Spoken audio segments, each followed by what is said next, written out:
Let's go. Hey, I am very sleepy and tired, and all my friends have disappeared from the face of the earth. What's up? It's the Culture Detective here, investigating your favorite albums, and today I'm going to review my second local Hong Kong album. 香港地道專輯. That's right. And yeah, gonna review music from my own country. Usually I hate music from Hong Kong because they're generic, bland, boring, unoriginal, uninspiring. I gave them a shot a week ago. I also reviewed an album, I think 3 days ago, or two, and it was mediocre. Now let's move over to something a little bit more substantive, and that would be Eason Chan or Chen Yik-sun with Shall We Dance? Shall We Talk? Exclamation mark, which is an album released in 2001. Now, Eason Chan is not to be underrated. He is one of the most popular singers and songwriters in the entirety of Hong Kong for decades already. He is basically the friggin' David Bowie of Hong Kong. He comes out with album after album after album after album after album, non-stop, churning out albums. As of now, apparently he had already come out with 44 albums, and I'm not counting EPs or compilations or singles or whatnot. 44 full-length studio albums. So, as you can expect, there is an emphasis in quantity rather than quality. Though, to my surprise, this album isn't strictly speaking a Cantopop album, and by Cantopop I mean songs that start with some sad, quiet guitars and sad, quiet pianos, a melodramatic performance, lyrics about a heartbreak. That is the formula that every fucking artist is following for the past God knows how many years. However, this album is slightly different. Sure, we got those sad, melodramatic ballads, but also something a little more experimental. And I won't say it's ahead of its time because no one else really made music like that in Hong Kong afterwards. Not really, not much. But I would say it's at least slightly more interesting than some other stuff that I used to hear in Hong Kong. So yeah, this album is a little more ambitious and a little bit more aesthetic heavy than I expected. Not as bland. There are even interludes and an intro track as well. Leila is the intro track, which is like the Hong Konger way of saying it's coming, and it's a 15-second long orchestral intro. And then we have the two tracks, Shall We Dance and then Shall We Talk? The former of which opens off like a very theatrical, like I'm in the middle of a friggin' musical, a Disney musical to be precise, and it's like some very beautiful, dreamy, wonder world kind of opening where uh, gentlemen who are butlers and Disney princesses in fancy dresses come out and dance and introduce the main characters of the play. And yeah, it sounds derivative of Disney music. It's still pretty fancy and honestly kind of fun. We got the hand drums, the clarinets, and even with such strange composition, the song still manages to be memorable and sticky. The second track is a little bit more disappointing because it's just your average sad, sincere piano track. I have feelings too, can't you see? But I'll say this: it's still one of the better quiet ballads I've heard as far as Hong Kong music goes. Even though, again, it's really weird to follow up with a crazy, whimsy theatrical, a Disney opening with a sad piano ballad, but it's whatever. Then, things took quite an unexpected turn with Tai Hung Man Yąu, or 2001, A Space Odyssey. Or actually, 2001 is an interlude, and then A Space Odyssey is the other. Yes, this is referencing the Kubrick film 2001: A Space Odyssey. And the song literally samples the opening orchestral movement from the same film, and the dan, dan, dan, dan, dan, and they turned it into a friggin' song. And yeah, I appreciate their effort, I appreciate the creativity, but it's pretty fucking stupid, don't you think?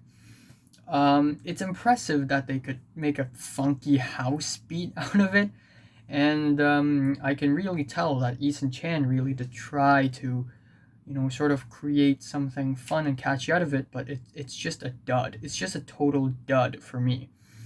And then we have a hidden track of sorts. I don't really know why. It's called Sat Nün Tai Siu, or Few Breakups, and it's not on Spotify, but it's apparently one of the tracks. Anyways, it's just an average, generic, sad guitar string backed ballad with a nostalgic, dreamy chord progression. You get the idea. It's boring, it's overplayed, it's formulaic. Time to move on. And then afterwards we have Dche, or Bicycle, which is the big single of the album. And I turn on the air conditioner. And if you're not from Hong Kong and you don't know Hong Kong culture, you have no idea how big this song is. This song is released in 2001, yet people nowadays, like when they go for karaoke, they would be like, oh yeah, sing this song, sing Bicycle by Eason Chan, yes, and then everyone would start waving their hands in the air and singing. This song is so huge. It's so friggin' huge. And I kind of understand why. Yeah, again, it's a very sad, melodramatic, stripped back ballad, more stripped back than any other tracks here, which is actually one of the reasons why this one stands out a little more, because it's not just some, sad guitars and piano, some drums, the end, but it's quieter, so there's more of a focus on the vocals and the chord progressions. Also, the chorus is really memorable. I won't say catchy, but it's definitely memorable. Maybe it's just me. Maybe it's because I've heard this song many times already, by accident, of course. Not really by accident, but like people are playing it.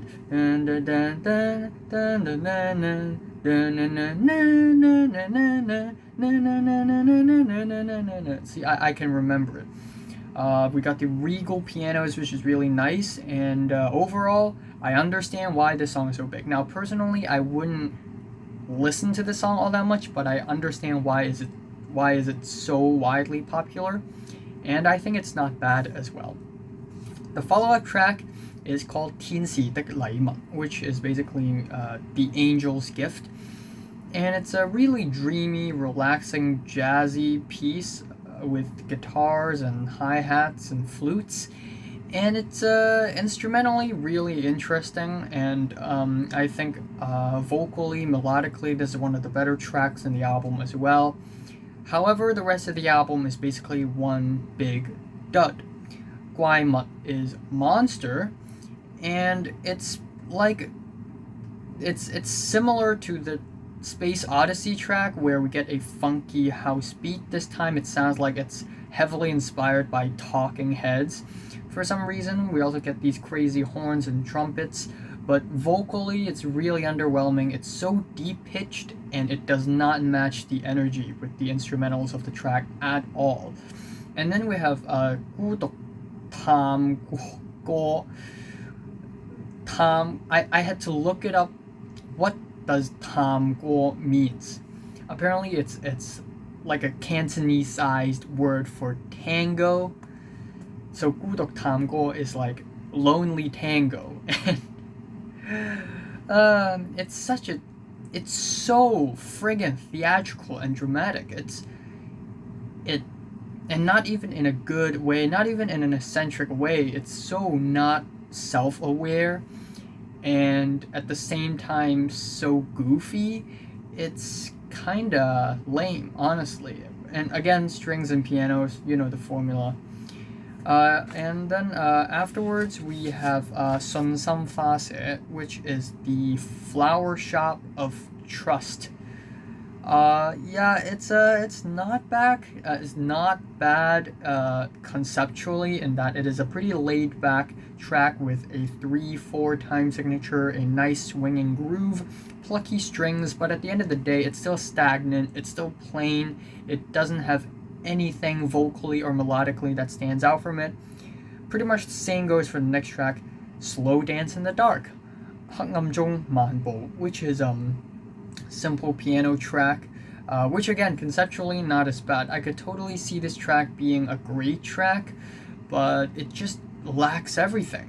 Nothing is making it special, not even the lyrics, which is yeah, I know I don't talk about lyrics all that much, but the lyrics, to sum up the lyrics on this album, they're not poetic, not that beautiful. They're very like grounded and realistic. I guess the lyrics on the track Bicycle is, maybe kind of moving, but yeah, the rest is just kind of average, either a love song or just a song like, hey, you want to dance? Like, and then at the end we have Waisa, The Lost Kingdom, which is the actual worst track on the entire friggin' album. This track is the most stagnant track, and I'm not saying boring. It's certainly not one of the quietest tracks here, but vocally, it's so underwhelming. There's so much empty space in this track. There are these flutes that are terribly produced. It's so forced. It sounds so stiff and robotic for some reason, and melodically, it's just so forgettable. But yeah, I'd say it's still surprising that there are more than one track on this album that I enjoy. But then again, we're talking about, one of the most popular albums from one of the most popular singers in Hong Kong. This is like the Ziggy Stardust. Well, not really. I wouldn't compare this album to Ziggy Stardust, but if Eason Chan is David Bowie, this album would be like, I don't know, an Aladdin Sane or a Hunky Dory.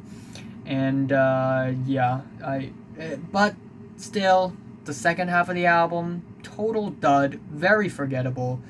So yeah, my favorite track here is Dche, Bicycle, and my least favorite is the last track, The Lost Kingdom. And I'm giving, I forgot to say this, and I'm giving Eason Chan's Shall We Dance, Shall We Talk a strong 6 out of 10. Yeah, I was actually editing this video like right now, and then I realized, wait, I didn't say the score. What the heck? So, have you listened to this album from 1 to 10? How much did you rate it? Like if you like it, and subscribe if you want more. And thanks for watching. I will be reviewing Liturgy as well as Aoba Ichiko very soon.